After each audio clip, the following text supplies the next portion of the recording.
suis toujours en direct du Grenelle du droit et je suis en compagnie de Philippe Cohen, président du comité de déontologie de la FJE. Philippe, bonjour. Des juristes, de tous les juristes. De tous les juristes, de l'ensemble des ANJB, juristes. Cercle Montesquieu et AFJE, et puis bientôt peut-être d'autres associations de juristes pour faire carton plein des professions du droit dans l'entreprise. Donc Philippe, un des enjeux, c'est l'intelligence artificielle. Et vous, en tant que responsable du comité de déontologie des juristes, vous avez l'ambition de rendre l'intelligence artificielle plus éthique. Comment peut-on faire? Alors en fait, c'est à double niveau. C'est à la fois de participer à ce que les modèles des outils du droit intègrent l'éthique juridique dans l'algorithme et dans l'apprentissage, c'est-à-dire qu'ils aillent chercher aussi les données là où l'éthique a été valorisée, forme de label éthique, et on va dire, allez vous servir là où l'éthique a été garantie, trouver aussi des cas qui intéressent la casuistique de l'éthique des juristes.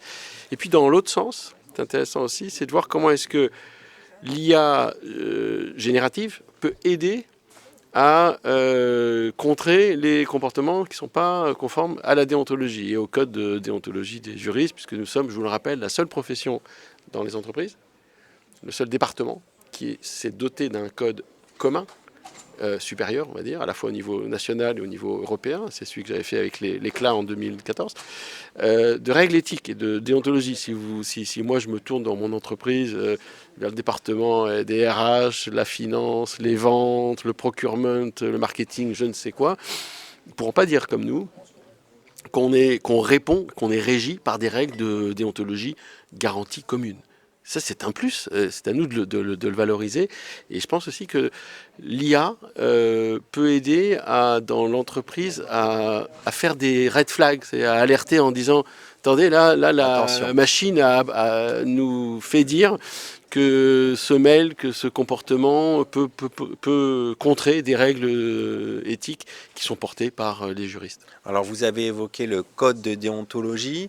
Quel bilan après ces 10 ans du code de déontologie? 10 ans déjà, 2014-2024. Quelle aventure.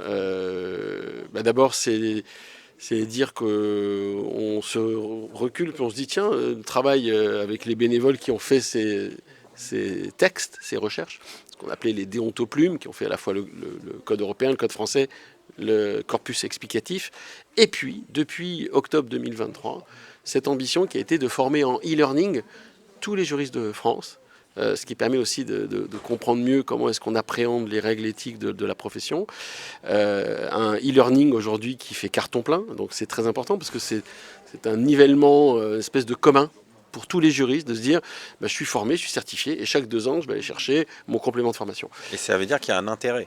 Il y a un intérêt, il y a aussi des questions qui ont été suscitées par cette formation et des campagnes. Donc pour la première fois, on se dit, tiens, être juriste, puisque dans les entreprises et dans les cabinets, on passe notre temps aussi à faire du e-learning, à être formé, y compris avant le Covid, encore plus après le Covid.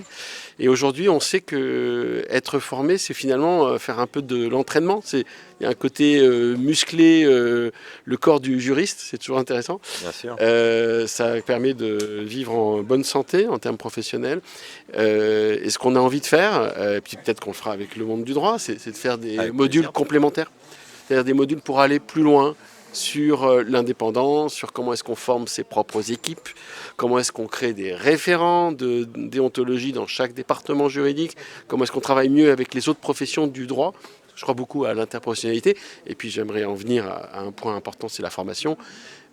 Aujourd'hui, on veut, et on sait que la prochaine étape, c'est après 10 ans, il y a 11 ans, c'est de vouloir faire en sorte que tous les apprentis juristes, donc étudiants en droit, qui soient dans des écoles de droit, universités, en école de commerce, peu importe, est un module obligatoire, y compris à l'ENM, sur la formation à la déontologie des juristes. Pourquoi c'est important? Parce que c'est un socle commun. Plus on a de fondamentaux communs, plus on peut faire de la migration, avoir une profession qui se comprenne d'un exercice à l'autre. Parce que finalement, être juriste, c'est être juriste. Ensuite, l'exercice varie. Mais le juriste, il doit avoir les mêmes réflexes. On voit bien que dans les autres pays, on ne va pas nuancer pour savoir si vous êtes dans l'entreprise, dehors, si vous êtes magistrat. En fait, c'est un circuit. Être juriste, c'est un circuit qui peut même d'ailleurs aller. Et on l'encourage avec notre travail sur la déontologie, pour évangéliser et diffuser les valeurs de ce qu'est un juriste éthique en dehors de la profession du droit. C'est-à-dire qu'un juriste n'est pas condamné à rentrer juriste et à finir juriste. Vous voulez dire, vous pensez à quoi? Non, moi je pense aussi au métier de direction, au métier de l'être. Lorsqu'on est juriste, pour moi c'est une porte ouverte à la direction générale, au COMEX, à des métiers plus opérationnels, quitte à revenir après au droit. Il n'y a pas de fatalité à être juriste à vie parce qu'on a juste opté dans Parcoursup pour droit. C'est pas comme une tare qu'on vous met à vie avec un tatouage. Il y a des pays où être juriste, c'est un tremplin. Ça ouvre des perspectives. Et puis ça, c'est un cadre intellectuel, c'est une manière de raisonner. Et je reviens à la déontologie, c'est une manière de raisonner avec une garantie éthique.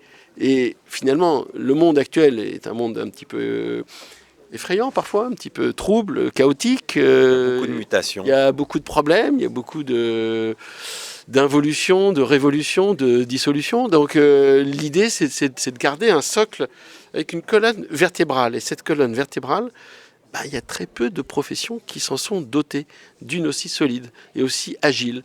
Et c'est ça notre œuvre en fait. On va conclure là-dessus. Merci Philippe d'être venu sur notre plateau. Merci.